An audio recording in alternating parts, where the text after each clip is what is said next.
قرآن مجید میں اللہ رب العزت نے پیغمبروں سے متعلق جتنے بھی واقعات بیان کیے ہیں ان میں نوع انسانی کے لیے ہدایت اور پیغام ہے۔ کوئی واقعہ بھی مفہوم اور معنی سے خالی نہیں۔ ان میں ایک مشہور و معروف واقعہ اللہ کے پیغمبر حضرت موسیٰ علیہ السلام کا حضرت خضر علیہ السلام سے ملاقات کا ہے، جسے سورہ کہف میں تفصیل کے ساتھ بیان کیا گیا ہے۔ اس واقعے میں اللہ نے حضرت خضر علیہ السلام کے ذریعہ اپنے کارخانہ مشیت میں رونما ہونے والے حادثات میں سے چند ایک پر سے پردہ اٹھایا ہے۔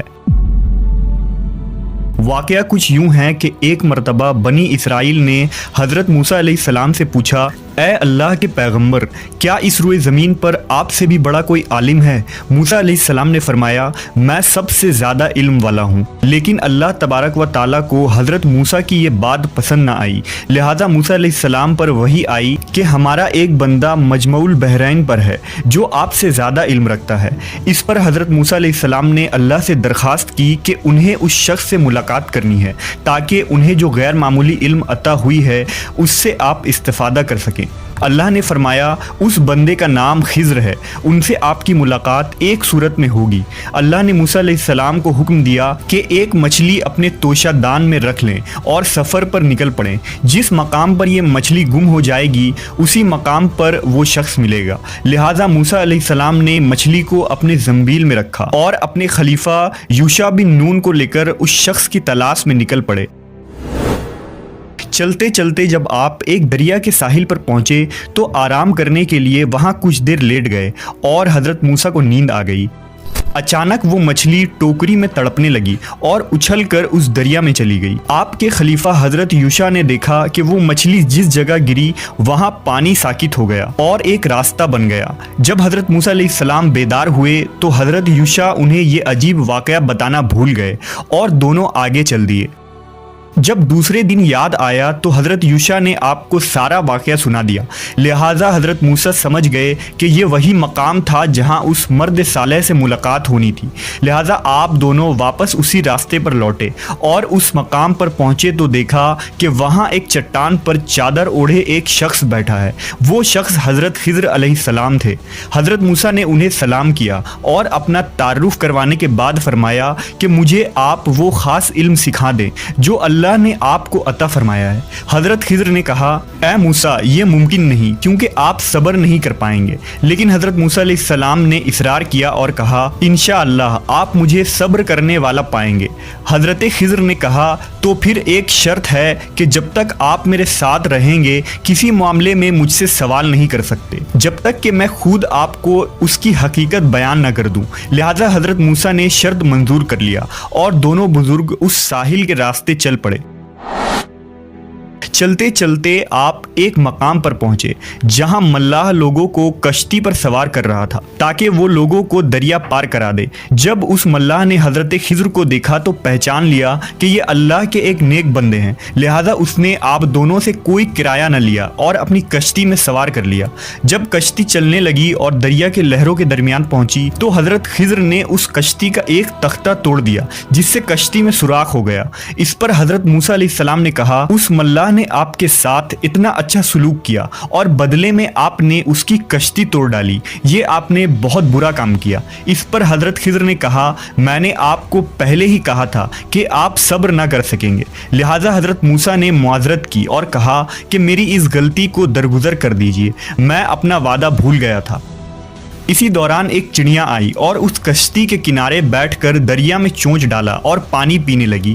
حضرت خضر علیہ السلام نے حضرت موسیٰ سے کہا، میرا اور آپ کا علم دونوں ملا کر بھی اللہ کے علم کے سامنے اتنی حیثیت بھی نہیں رکھتی جتنی ابھی اس چڑیا کے چونچ میں اس سمندر کا پانی ہے۔ کشتی ایک ساحل کے کنارے رکی، لہذا دونوں حضرات اتر گئے اور آگے چل دیے۔ راستے میں انہیں ایک بچہ نظر آیا جو کھیل رہا تھا۔ حضرت خضر آگے بڑھے اور اس بچے کی گردن مروڑ کر اسے قتل کر ڈالا۔ یہ دیکھ کر حضرت موسیٰ علیہ السلام بہت غضبناک ہوئے اور غصے میں بولے، یہ آپ نے کیا کر ڈالا؟ آپ نے ایک معصوم نفس کی جان لے لی۔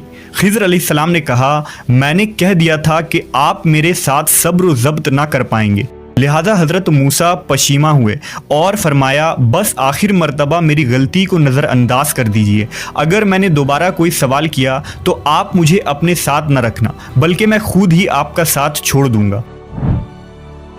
پھر دونوں حضرات آگے چلے اور چلتے چلتے ایک گاؤں میں پہنچے۔ طویل سفر کرنے کی وجہ سے دونوں تھک چکے تھے، لہٰذا آپ دونوں اس گاؤں میں موجود لوگوں کے دروازے پر گئے اور درخواست کی کہ انہیں وہاں کچھ دیر کے لیے پناہ دے دیں، مگر اس گاؤں کے لوگوں کے اندر سے رحم و انسانیت کا جذبہ مر چکا تھا۔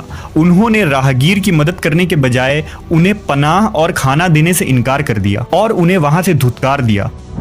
جب وہ اس گاؤں سے جانے لگے تو خضر علیہ السلام نے دیکھا کہ وہاں ایک مکان ہے جس کی دیوار پرانی ہو گئی تھی اور وہ جھکی ہوئی تھی، وہ دیوار بہت جلد گرنے والی تھی، لہٰذا حضرت خضر نے بڑی محنت سے اس دیوار کی مرمت کی اور اسے سیدھا کر دیا۔ اس پر موسیٰ علیہ السلام نے کہا بستی والوں نے نہ ہی ہمیں پناہ دی اور نہ ہی مہمان نوازی کی، اس کے باوجود آپ نے ان کا یہ دیوار سیدھا کر دیا، آپ کو چاہیے تھا کہ اس کے بدلے ان سے کچھ اجرت ہی لے لیتے۔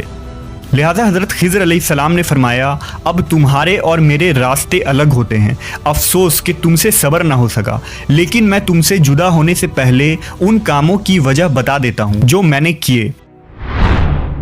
اس کشتی کو توڑنے کی وجہ یہ تھی کہ وہ ملاح اپنی کشتی لے کر ایک ایسی جگہ سے گزرنے والا تھا جہاں ایک ظالم بادشاہ کی حکومت ہے اور وہ ان علاقوں سے گزرنے والی ہر کشتی کو ضبط کر لیتا ہے۔